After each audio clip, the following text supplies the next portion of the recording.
Pues para compartir esta reflexión del misterio de la encarnación, le pedimos al Señor su santa palabra. Y les voy a leer de Filipenses 4:1. Exhortación a la perseverancia y la alegría. Por tanto, hermanos míos, muy queridos y añorados, mi gozo y mi corona, permaneced así, queridísimos míos, firmes en el Señor. Suplico a Evodia y a Síntique que tengan un mismo sentir en el Señor. También te ruego a ti, fiel compañero, que ayudes a estas, que trabajaron conmigo por el Evangelio, con Clemente y mis otros colaboradores, cuyos nombres están en el libro de la vida.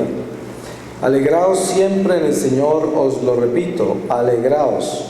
Que vuestra comprensión sea patente a todos los hombres. El Señor está cerca.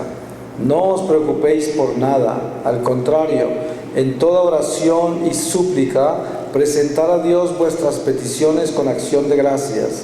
Y la paz de Dios, que supera todo entendimiento, custodiará vuestros corazones y vuestros pensamientos en Cristo Jesús. Por lo demás, hermanos, cuánto hay de verdadero, de honorable, de justo, de íntegro, de amable y de encomiable, todo lo que sea virtuoso y digno de alabanza, tenedlo en estima. Lo que aprendisteis y recibisteis, lo que oísteis y visteis en mí, ponedlo por obra, y el Dios de la paz estará con vosotros. Palabra de Dios. Es muy importante y muy lindo, y es una gracia especial poder estar aquí juntos y celebrando precisamente este misterio de la encarnación, porque eso es lo que estamos haciendo realmente. Si nosotros nos concentráramos un poco más profundamente en la acción de este día, es una acción de celebrar nuestra Navidad, de adentrarnos en este misterio del Adviento y de acercarnos a ese niño, al pesebre, y reconocer en nuestro corazón, en lo más íntimo de nuestro ser, ese Redentor. Yo he descubierto en mi vida personal que cuando yo fui rescatado por el Señor hace casi 15 años ya, y después cuando empecé mi apostolado hace 12 años, todo este recorrido, que es un recorrido que en principio fue la culpa tan grande del pasado, después esa necesidad y ese celo por reparar, después ese celo por descubrir la iglesia, los misterios de la iglesia, después ese increíble tormento de descubrir las incoherencias mías entre la espiritualidad que descubrí, el Dios que me rescató, y mis inclinaciones, mis tendencias a hacer todo lo contrario, a ser desobediente, a ir contra Dios, y la lucha para mantenerme fiel. Y después de todo eso, comencé también a encontrar algo nuevo, que es lo que he estado viviendo últimamente, que es empezar a sentir en mi corazón ese puente entre la lucha de la carne y el espíritu, ese puente que es esa furia tan increíble que hay en nuestra carne, que tiende a hacer lo que quiere sin obedecer a nada, ni a nadie, ni a uno mismo. Y la otra es la angustia de un espíritu que ya está en Dios, que quiere ser de Dios, que le quiere obedecer a Dios, que conoce a Dios, que está compenetrándose en Él y que parece que no tuviera la suficiente fuerza para dominar esta furia de la carne, de la sangre. Y entonces comienzo a descubrir esa belleza de puente que está extendido entre los dos, que es Jesús.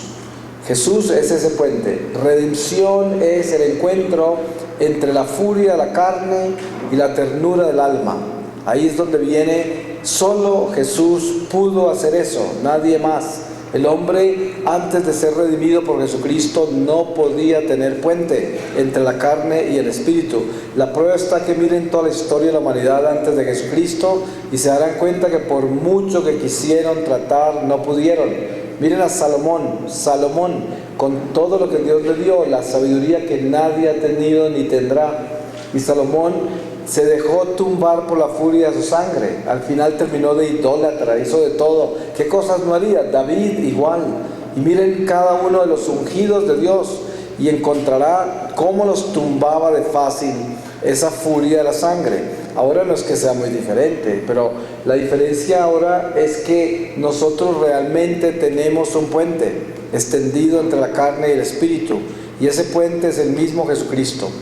Porque a medida que uno pasa las etapas de crecimiento espiritual poco a poco y va descubriendo más y más misterios de esta redención, del misterio de la redención en Jesucristo, el misterio de la encarnación, se va dando cuenta del papel de Jesucristo en la vida de uno.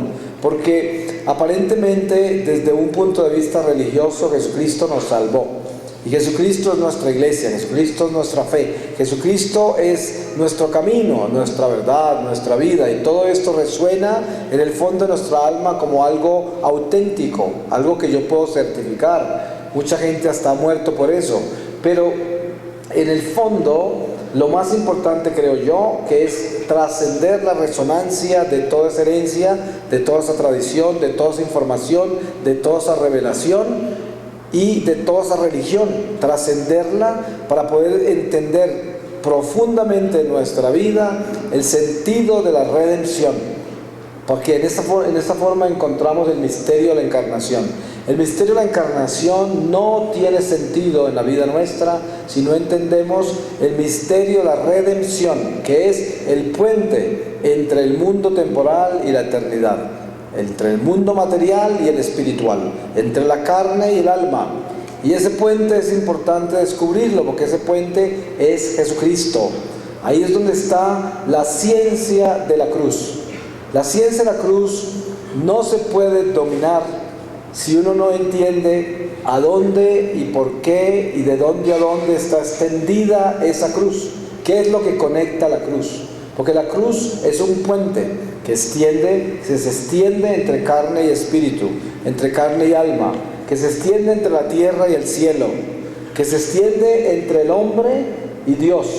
Y por eso, al encontrar el misterio de la encarnación de Jesucristo en nuestra vida personal, por encima de la historia sagrada, por encima de toda concepción religiosa, por encima de toda teología, y encontrarle en los huesos, encontrarle en nuestra sangre, en nuestros instintos, sentidos y razón, entonces descubrimos el verdadero sentido de la encarnación.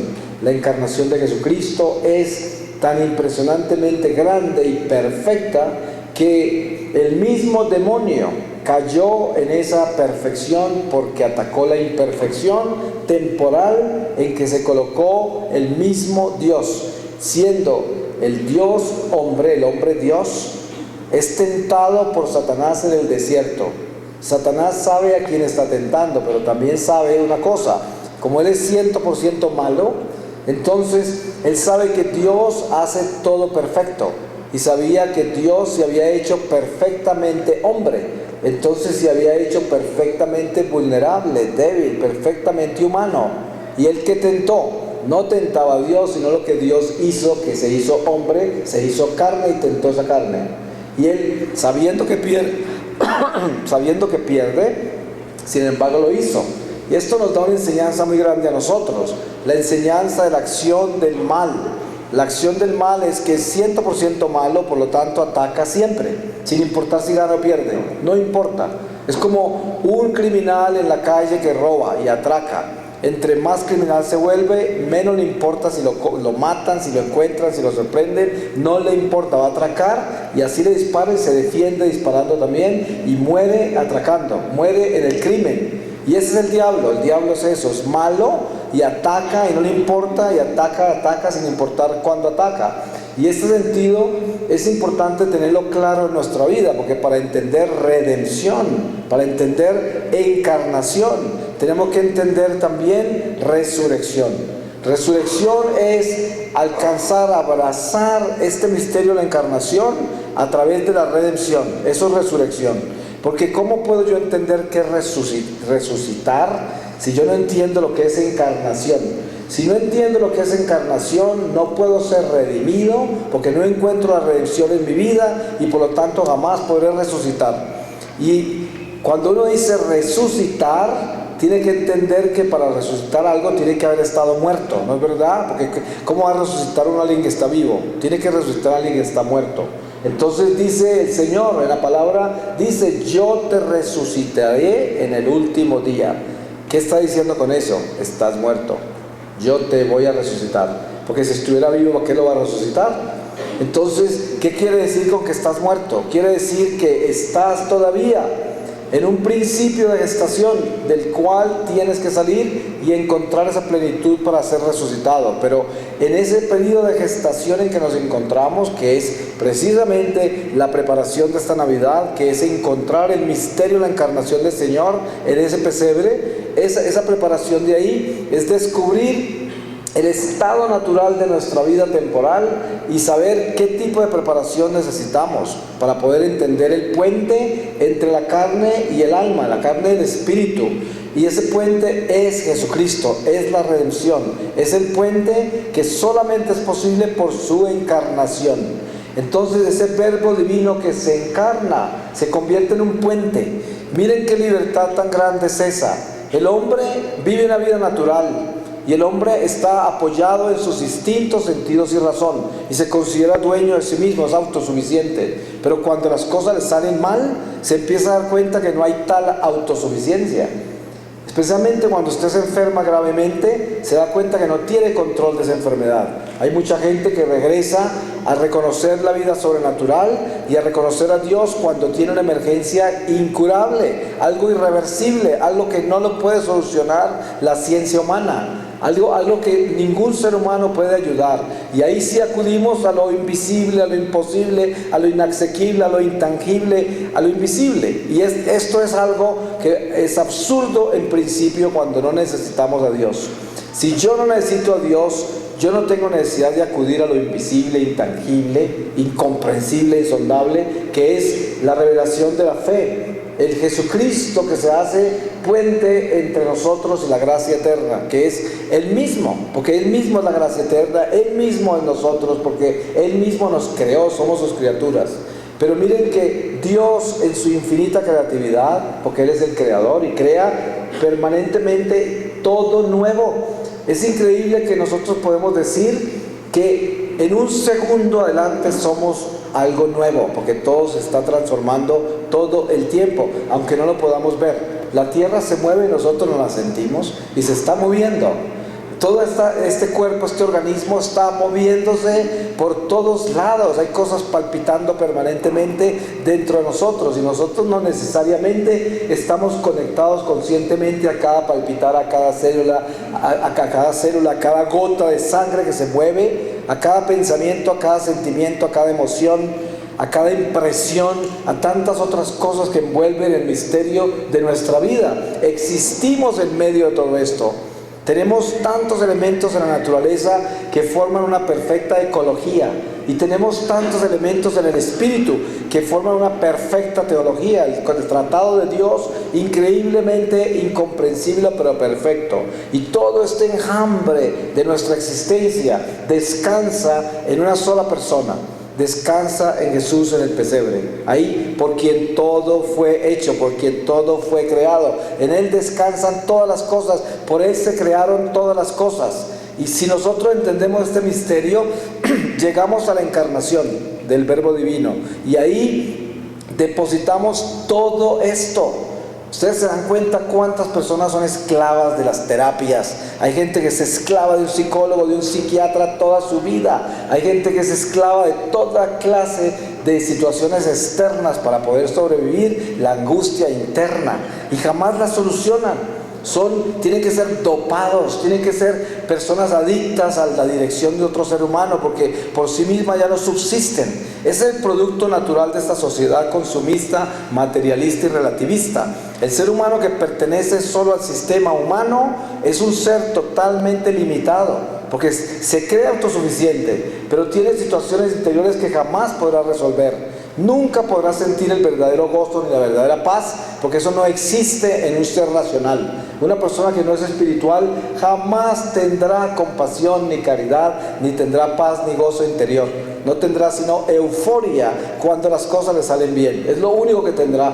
pero es una persona llena de dureza, un corazón duro, que perdió la ternura, porque no tiene espiritualidad, porque no tiene fe, porque no tiene ninguna relación con el misterio de la encarnación, no tiene ninguna relación con el misterio de la creación, sino que se considera una criatura que tiene control de sí misma.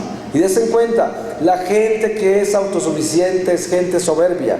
Siempre creen que tienen la razón en todo y jamás escuchan a nadie, porque solo quieren hablar, solo se quieren proyectar, no son receptores de nada. Y ustedes saben que el peor error y el final de un ser humano es cuando cree que sabe, porque termina de aprender. Ahí terminó, ya no aprende nunca más. Fíjense que en estas sociedades industrializadas que viven una superficialidad humana tan impresionante, la gente profesional cree que sabe y piensa que los que no son profesionales no saben.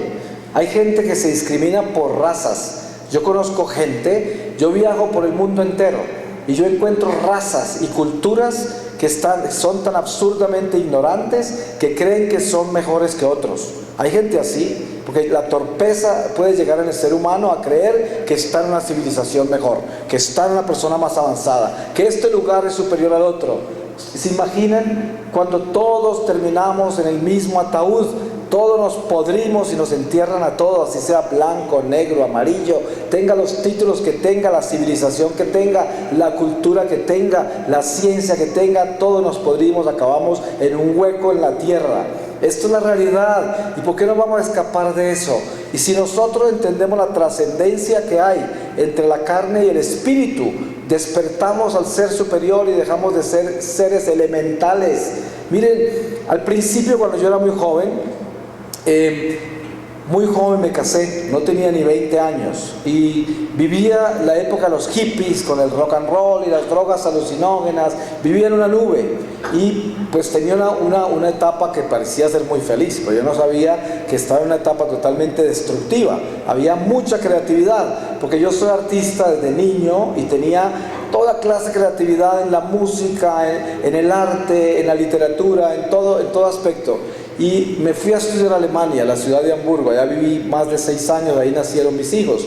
Y entré en una civilización de una raza muy fuerte, una cultura muy antigua, una cantidad de cosas que aprendí muy lindas. Yo amo muchísimo ese país y esa cultura, hasta el idioma que antes me lo repudiaba porque no lo conocía bien. Pero de todas maneras, cuando conocí bien esa cultura, la amé muchísimo y mis hijos nacieron allá. Pero, ¿qué pasó? Después de eso yo me moví por muchas culturas y muchos países, terminé viviendo en California el resto de mi vida, pero a todo esto, ahora que soy misionero y viajo por el mundo entero, me doy cuenta de esto. No importa cuál es la civilización humana, qué historia tiene, cuánto han alcanzado o cuánto han perdido, pero somos lo mismo. Yo no encuentro hoy absolutamente ninguna diferencia. Cuando voy al África y me meto en las tribus más primitivas, cuando voy a la India y me meto en los sitios más impresionantemente paupérrimos, en la China con gente que nunca ha oído hablar de Dios en la vida, en sitios que no podría ni terminar de describirlos yo, son la misma gente toda, absolutamente, el mismo ser humano, la misma carne con los mismos instintos, sentidos, el mismo instinto de razón también. No hay ninguna diferencia entre los unos y los otros. ¿Cuál es la decadencia más espantosa de todo esto? Que hay personas en la tierra que piensan que son mejores que otros. Ahí me ha tocado ver gente en el África al lado mío, que vienen de Europa o de Norteamérica y están ahí parados y no necesitan hablar para que yo sepa que esa persona cree que es privilegiada, que es mejor que el otro, que el africano que está desnutrido ahí al lado de él, que se va a morir de hambre o que se va a morir de sida o que le va a pasar. Y esa persona está parada ahí con su arrogancia, su pretensión, pretendiendo caridad porque fue hasta allá a llevarle algo de comer a estos miserables que se están muriendo de hambre. Qué raza tan extraña, a lo mejor están malditos, quién sabe qué les pasó y esto. Y luego regresan a la casa y dicen, den gracias a Dios por todo lo que Dios les ha dado. Si supieran de dónde vengo, mira, les muestro estas fotos, mira estos pobres muriéndose de gusanos, todos ustedes durmiendo en las camas que tienen, y en esta soberbia vive el ser humano. Que supieran lo que yo he visto. Al final de esta vida, cuando cruzamos este puente entre la temporalidad y la eternidad, esos chiquitos muertos de hambre con lombrices, a veces muriéndose de sida, a veces entran mucho más rápido al cielo que cualquiera de estos pretenciosos que llegan a pretender generosidad, a pretender calidad, a pretender ser mejor raza, mejor cultura. Están ciegos, absolutamente ignorantes, y nosotros tenemos que entender eso. Tenemos que resucitar, pero para resucitar tenemos que entender la encarnación de Jesucristo. Si no, ¿cómo vamos a ser redimidos? No hay nadie en este mundo que tenga ninguna ventaja sobre nadie, a no ser de que usted sea tan primitivo en la concepción humana que piensa que las comodidades, las oportunidades temporales, la salud física, la salud mental, la abundancia, la prosperidad es la vida. Porque hay gente tan elemental que es... ¿Cuál es la diferencia entre eso y un perro? Nada. El perro está contento cuando tiene comida, tiene un amo que lo quiere, está todo el día con la cola así, todo el día. Si el perro no le dan comida, no lo tratan bien, todo el día con la cola así, ¿sí? Entonces, ¿cuál es la diferencia entre un ser humano que tiene comodidades, dinero, salud y tiene la cola todo el día así? O cuando no tiene ni comodidades, ni salud, ni dinero, está todo el día con la cola así. Es igual, porque son seres mortales, temporales, ahí no hay vida, ahí no hay nada. Y solamente están contentos cuando tienen comida, cuando tienen abundancia, cuando tienen afecto humano. Cuando los negocios van bien, tienen la cola así. Cuando las cosas van mal, no hay afecto humano, no hay abundancia, no hay nada, la cola así. Igual a un perro, lo mismo. Por eso el Señor nos llama a nosotros a superar el animal, a ser seres superiores. Mire que yo hoy observo, yo viajo por Europa, por sitios de abundancia en el mundo, y miro a esta gente y digo, que supieran que no hay tal civilización, que supieran que no son tan avanzados como creen, que supieran que ya yo no me deslumbro con esto, que ya no camino por estas autopistas y digo, wow, que ya no me monto en una Mercedes de alta velocidad y digo, wow, que ya no me deslumbra la seda, no me deslumbra nada de eso, que ya me deslumbra es el amor de Dios, la caridad, eso me deslumbra, eso me impresiona. La gente que puede ser tan valiente que es capaz de perdonar, la gente que se vuelve tan valiente que es capaz de amar, la gente que se vuelve tan valiente que le siente el dolor del prójimo, esos son valientes. La gente que se siente tan valiente que se siente igual a todos, que jamás va a sentirse mejor que nadie, que nunca cree que una civilización es mejor que la otra, cuando todos somos iguales. Precisamente lo único que vuelve eterna nuestra vida son las obras del amor. Yo siempre digo, mire, usted está en la calle y saca de su bolsillo una moneda y se le entrega a un pordiosero. Ese es un acto natural, ¿cierto? Temporal, material. Pero ¿saben una cosa? Es un acto eterno, porque ese es un acto de amor. El único acto de amor que vale la pena. Usted puede darle todo a sus hijos, conseguir metas increíbles, darle la seguridad, el techo, la ropa, la comida y todo eso, y entonces pensará que cumplió con su deber y usted es un hombre de bien, y encima de todo le saca en cara a su familia todo lo que ha hecho por ellos, porque usted se ha sacrificado mucho. ¿Usted sabe qué vale eso ante el tribunal del Señor? Cuando eso no se ha hecho con amor y no lo ha hecho desinteresadamente y sin cobrarle a nadie lo que da, no vale nada. Era mejor que no hubiera educado a sus hijos, que no los hubiera tenido techo, que hubieran vivido bajo de un puente, que hubiesen aguantado hambre, pero que hubieran estado viviendo con amor. Hubiese sido mejor. Hubiese sido mejor que estuvieran llenos de lombrices, con garrapatas, con lo que fuera, pero con amor, metidos con una mano adelante y otra atrás, sin ropa, y que se hubieran muerto todos ahí. Hubiese sido mejor. Hubieran ganado más, hubiesen llegado más lejos al ministerio de Dios, adentro de la gracia, del santuario de Dios, hubiese sido mejor. Porque ¿qué se ganaron con tener las comodidades, las oportunidades y todo si no tienen amor? De nada sirve. ¿Qué se gana un padre de familia o una madre con proveerle a los hijos tantas cosas si no tienen tiempo para amarlos? Si lo único que hacen es juzgarlos y lo único que quieren es que ellos hagan lo que los padres quieren, nada más. ¿Y los hijos qué? ¿Dónde queda la vida de ellos? ¿Dónde queda el libre albedrío? ¿Dónde queda el corazón? ¿Dónde queda la libertad? Está completamente aplacada, subyugada, humillada, pisoteada por la falta del amor. Y entonces reconocer el misterio de la encarnación de Jesucristo en nuestra vida es reconocer ese principio redentor.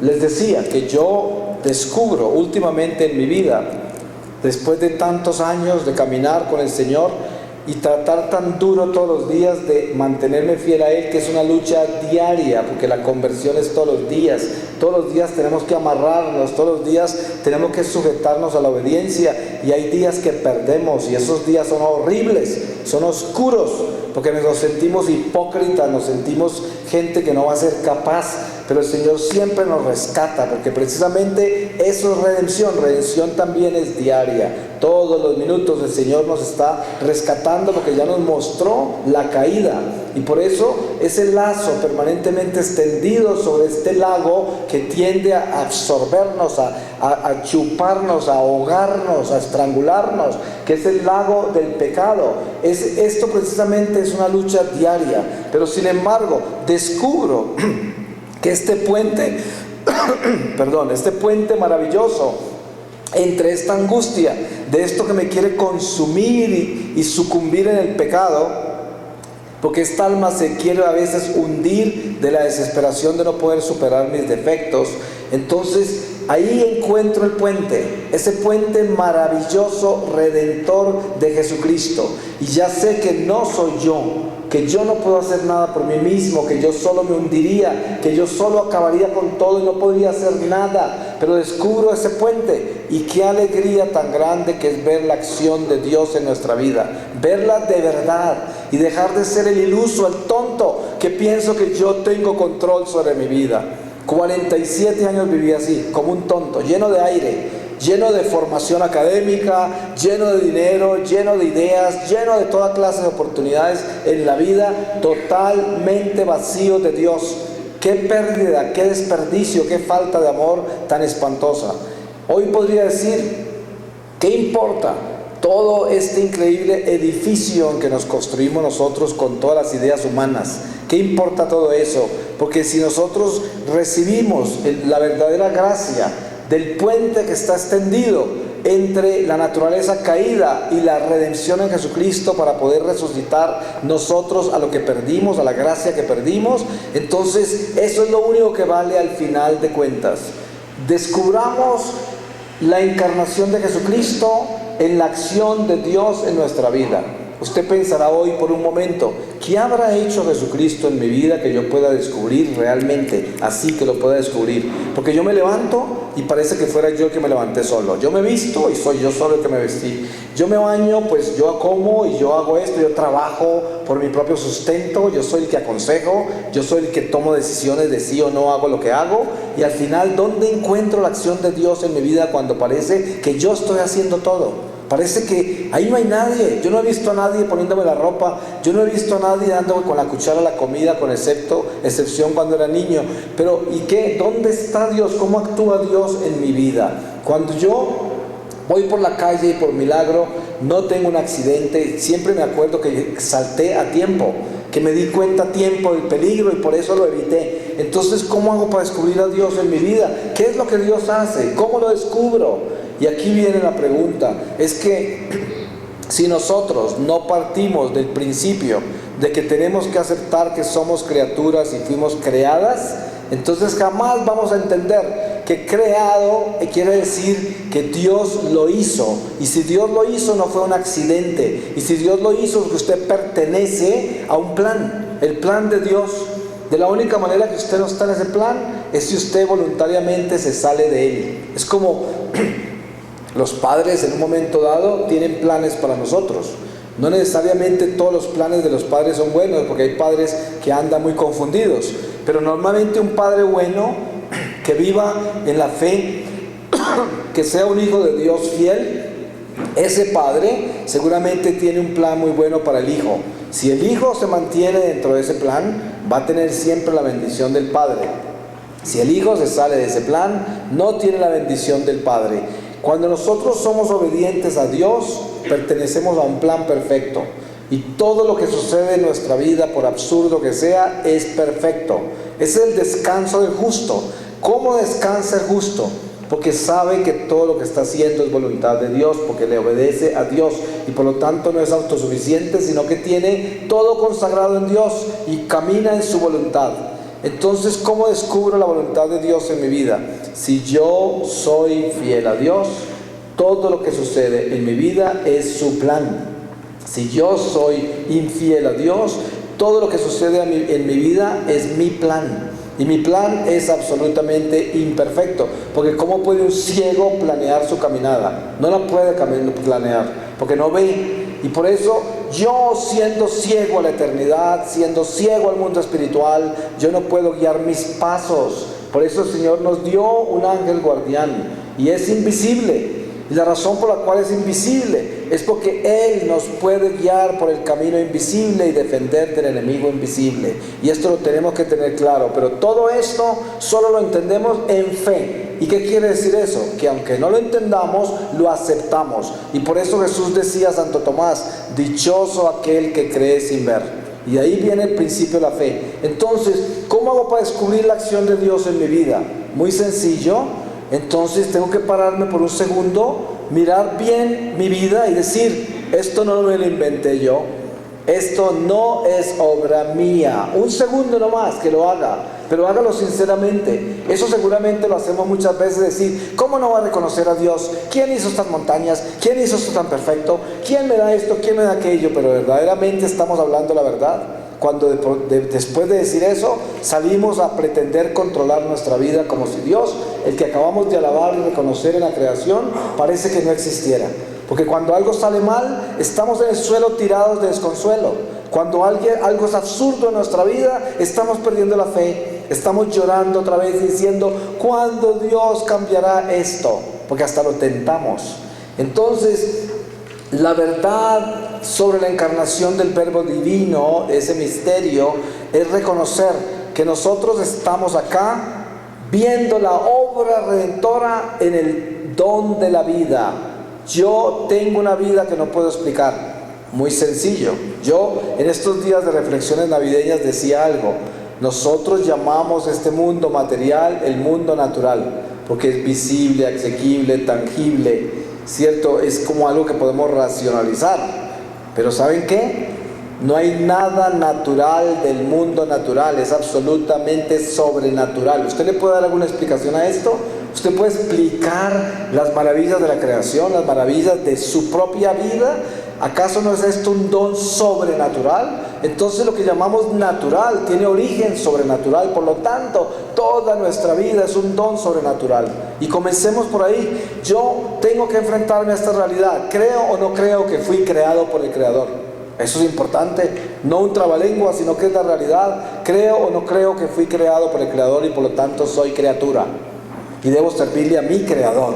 Ese es el principio, y ahí comienza mi vida sobrenatural. Porque ahí dejo de ser evolucionista, ahí dejo de ser aquel producto de la explosión cósmica y ya me encuentro en el vientre de la realidad espiritual de la creación, que es Dios hizo todo de la nada absolutamente, incluyéndome a mí, incluyéndonos a todos nosotros, y ese ya es un estado sobrenatural. Y ahí comienza la acción de Dios en nuestra vida. Y acuérdense de esto: todo fue creado por el Verbo, por Jesucristo. Todo para Él, en Él que fueron creadas todas las cosas en Jesucristo.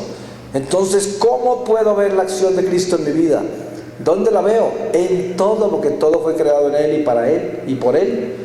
Esa es la acción de Jesucristo en nuestra vida. Ahora tradúzcala usted a pedacitos y métase esta teología dentro de sus huesos y su carne. ¿Cómo funciona Jesucristo en su carne y en sus huesos?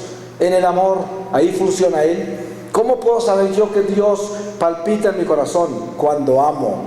Yo hablaba de la moneda al pordiosero, pero no una moneda de lástima, que le entrego a alguien en la calle lo que me sobra, porque tengo lástima de este pobre miserable que está en la calle y no tiene nada. Sino hablo de una obra de amor, de caridad, un consuelo que tenga corazón.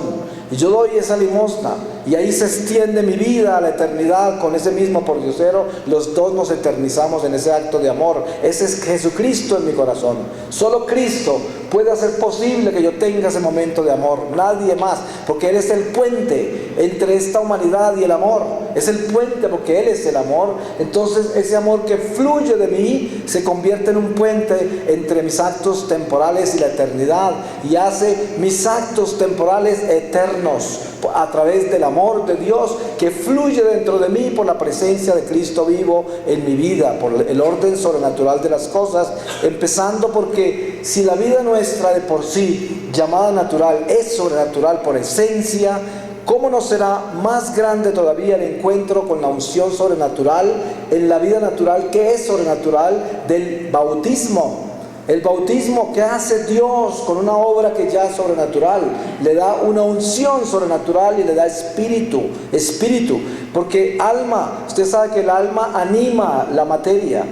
Muchas cosas tienen alma, ¿cierto? El perro tiene alma, la planta tiene alma, porque si no tuvieran alma, ¿cómo tuvieran vida? Esa es la vida, pero no todo tiene espíritu. Y el Espíritu de Dios que toma nuestra alma porque tiene razón y puede trascender la materia por encima de la vida natural, es el encuentro con la gracia sobrenatural que nos eleva a un estado superior. Y ese estado superior es el estado eterno de nuestra vida. Por eso, entender el misterio de la encarnación del Señor es entender el estado eterno de nuestra alma, el estado eterno que tiene espíritu, y el espíritu trasciende la materia, y ese encuentro con esa redención tiene que descansar en una reflexión verdadera de la acción de Dios en nuestra vida. Y alguna persona diría, ¿cuál es la acción de Dios en mi vida? ¿Y cómo empieza uno a mirar eso? A ver si le arregló la economía, a ver si le arregló la salud, a ver si le arregló las amistades, el afecto humano, las oportunidades en la vida. Esa es la forma que nosotros buscamos la acción de Dios en nuestra vida. ¿Se imaginan lo superficial que es eso? Lo absurdo, lo ignorante, lo totalmente fuera de quicio. Ahí no se encuentra la acción de Dios en nuestra vida. La acción de Dios en nuestra vida es la creación. Nos creó. Esa es acción de Dios, pura. ¿Quién nos dio esta vida? Dios nos la dio. ¿Por quién creó Dios todas las cosas? Por Jesucristo. ¿Cómo actúa Jesucristo en nuestra vida? Aquí me creó. Por Él me crearon. Me crearon por Jesucristo. Por Él crearon todas las cosas. ¿Y cuál es la acción de Jesucristo en mi vida? Yo soy la acción, porque Él me hizo a mí y me hizo a semejanza de Él. Este es el principio, y ahí descubrimos la encarnación del Señor. Miren la diferencia. Cuando alguien le dice, los protestantes hablan así, ¿usted ha tenido una experiencia personal con Jesucristo? No. Bueno, venga para acá. Le imponen manos para que descanse en el Espíritu, se levanta. Nunca había sentido el Espíritu de Dios en ninguna parte. Claro, porque es un tonto, porque no se da cuenta que la acción de Jesucristo en mi vida no es sentir la fuerza del Espíritu Santo. Eso es parte, es una parte pequeña. La fuerza de Dios en nuestra vida es nuestra vida, la vida misma. Dios nos creó. ¿Qué más acción quiere? ¿Cuál? ¿A dónde lo va a buscar? Búsquelo en su propia creación. Él lo creó. Entonces ese es Dios, y esta es la acción de Dios en mi vida. Yo, esta carne, esta vida, esta mente, mi alma, mi espíritu, la salvación, la invitación de la redención. Esa es la vida, esa es la acción de Dios en mi vida. No es simplemente los beneficios que recibo por mis deseos, por mis angustias temporales, por mis miedos, que se solucionan con la fe. Eso no es sinceramente el encuentro personal con Jesucristo, que Él descubra mi pecado y yo entonces me arrepiento de todas las maldades que he hecho. Eso es parte de la religión. La religión nos enseña a reconciliarnos con Dios por intermedio de dones maravillosos como son los sacramentos. Pero es que nosotros tenemos que elevarnos mucho más arriba de eso, mucho más. ¿De qué nos sirven los sacramentos? ¿Cuánta gente en la iglesia utiliza los sacramentos como utilizan el jabón de la casa? Igual, simplemente como una ducha, se meten al agua y salen a ensuciarse otra vez. Igual, como si fuera una ducha, como si fuera jabón, como si fuera una terapia, es igual que ir a hacer yoga. No hay ninguna diferencia. Entonces los sacramentos solos por sí mismos no nos pueden salvar. Miren, ¿cómo se puede salvar el hombre? El hombre tiene que salvarse aceptando la redención de Jesucristo en su vida por el solo hecho del don de la vida, el don mismo de la vida, eso, y ahí comienza la redención. De lo contrario no puede haber redención, porque entonces todo el mundo se salvaría por la ley, porque entonces yo simplemente cumplo con la ley, me confieso, voy a misa el domingo, hago una obra de caridad, no me separo de mi mujer, vivo ahí firme en la ley, pero no tengo amor con nada, ni fidelidad a nada, sino que todo lo hago porque lo tengo que hacer y porque sé que es la condición supuestamente para salvarme. Ahí no hay salvación, no hay redención, no habrá resurrección. Entonces el llamado de Dios a reconocer la encarnación del Verbo Divino y el misterio de la encarnación del Verbo Divino es a invitarnos a reconocer el don de la vida, y desde ese don de la vida comienza todo. Por eso es que el pesebre de Belén nos llama a nosotros a compenetrarnos en ese nacimiento. ¿Para qué? Un Dios humanado nos enseña la sencillez de su nacimiento para que lo imitemos. Eso es realmente lo que el Señor quiere invitarnos a hacer. Y hoy podemos decir que entre más nos compenetramos en el misterio de la encarnación del Señor, más podemos entender la obra redentora. La obra redentora del Señor es establecer ese puente entre esta vida temporal y la vida eterna. Esa es la redención, porque lean ustedes el Evangelio con cuidado y se darán cuenta que todo lo que el Señor está predicando es una invitación a la eternidad, no a la temporalidad. Él viene entre nosotros y nos dice: sí, muy bien, aquí estamos, pero estamos en Egipto, hay que salir de acá. Les voy a enseñar cómo salimos de acá. Este es el principio de la vida, de una jornada eterna que nunca terminará, pero los voy a invitar a salir de acá. ¿Cómo salimos de acá? Pues mírenme en lo que voy a hacer, imiten todo lo que yo voy a hacer y los voy a llevar. Si ustedes caminan conmigo e imitan todo lo que hago, van a salir de acá. Entonces, ¿cuál es el mensaje? El mensaje es: estamos de paso, vamos para la casa del Padre, pero para ir a la casa del Padre y salir de este desierto, tenemos que caminar con Él, imitar sus pasos, porque es el único que conoce el camino, el único, nadie más. ¿Por qué? Porque Él es el camino.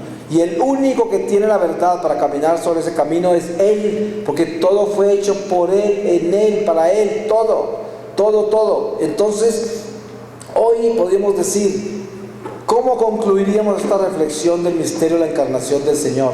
La concluiríamos con esto: honremos el don de la vida, para que podamos honrar el nacimiento del Redentor. De lo contrario, ¿cómo podremos honrar al Redentor si ni siquiera hemos comenzado por honrar nuestra propia existencia, que le pertenece a Él, porque fue creada por Él y para Él? Ese es el sentido más importante de la vida. Si no encontramos eso, no encontramos a Belén, mucho menos encontramos el pesebre, mucho menos el niño acostado sobre la paja. No lo encontramos. Entonces, pidámosle al Señor que nos dé esa fuerza espiritual que necesitamos para ser sencillos, para ser humildes, para bajar todas estas armas del orgullo, la pretensión, la autosuficiencia, el egoísmo y todas estas increíbles soberbias que tenemos nosotros de pensar que sabemos, de pensar que somos mejores que otros, de pensar que hay cosas superiores. En la vida terrenal no hay nada superior, no hay absolutamente nada mejor. Lo único bueno que existe en la tierra es Dios, nada más. Por eso el Maestro Divino le decía a una persona que le preguntó y lo llamó Señor bueno, y él le dijo: ¿por qué me llamas bueno si el único bueno es el Padre? Y Él es Dios cuando habló así. ¿Pero por qué? Él estaba en perfecta obediencia a su humanidad. Por eso se dice que Él fue temporalmente creado, temporalmente colocado inferior a los ángeles, temporalmente, porque Él no fue creado sino engendrado, pero temporalmente fue colocado inferior a los ángeles, porque eso quiso hacer Dios, y por eso Él nos quería enseñar a nosotros ese pasaje, y este pasaje es importante tenerlo definido en nuestro corazón. Yo le voy a pedir al Señor su palabra para que sellemos esta reflexión en esa palabra, y continúa llevándonos a San Pablo, esta vez a Efesios, y es Efesios 5 desde el 1, y dice: imitad por tanto a Dios como hijos queridísimos y caminad en el amor, lo mismo que Cristo nos amó y se entregó por nosotros como oblación y ofrenda de suave olor ante Dios. Como conviene a los santos, la fornicación y toda impureza o avaricia ni se nombren entre vosotros, ni palabras torpes, ni conversaciones vanas o tonterías que no convienen. Haced más bien acciones de gracias, porque debéis tener bien claro y aprendido esto, que ningún fornicario o impúdico o avaro, que es como un adorador de ídolos, puede heredar el reino de Cristo y de Dios. Que nadie os engañe con palabras vanas, porque por culpa de esto vino la ira de Dios sobre los hijos de la rebeldía. Por tanto, no os hagáis cómplices suyos. En otro tiempo erais tinieblas, ahora en cambio sois luz en el Señor. Caminad como hijos de la luz, porque el fruto de la luz se manifiesta en toda bondad, justicia y verdad, sabiendo discernir lo que es agradable al Señor. No participéis en las obras estériles de las tinieblas, antes bien combatidlas, pues lo que éstos hacen a escondidas da vergüenza hasta el decirlo. Todas esas cosas, al ser puestas en evidencia por la luz, quedan a la vista, pues todo lo que se ve es luz. Por eso dice: despierta tú que duermes, álzate de entre los muertos, y Cristo te iluminará. Palabra de Dios.